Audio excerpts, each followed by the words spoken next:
Pamiarsa pawowohan pasien kena COVID-19 ring nasional setateng langkungin wilangan kasus anyar. Punika dalam mawasana ring kewentanan kasus aktif sanesayan tedun.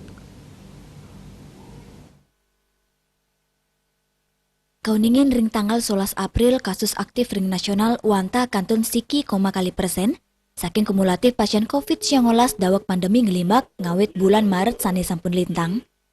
Duaning asa punika nganinin wilangan pasien padem taler kauningin incap, sayang ring arahina sudurungyane inggi punika kantos 9 diri, kantun ring sor petang dasa diri.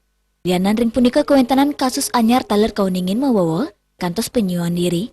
Anut ring data Kementerian Kesehatan nyinayang pawohan wilangan kasus COVID-19, wenten langkungan siu 1 sandiri, dadosnyani kumulatif ipun kantos langkungan 6 yuta diri, raris pasien sane sampun kena kauningin wenten langkungan 3 talian diri, selanturnyani pasien padem wenten petang dasa kutus diri, dadosnyani kumulatif ipun langkungan 1 talian diri selami pandemi ngelimak, dawak bulan Maret warsa kali dasa nilintang. Asa punika taler pasien COVID-19 sane kanton muliang perawatan, kauningin langkungan 6 dasa talian diri, utawi siki kali persen, raris sane suspek wenten langkungan 3 tali 500-an diri, diadewi Bali Pos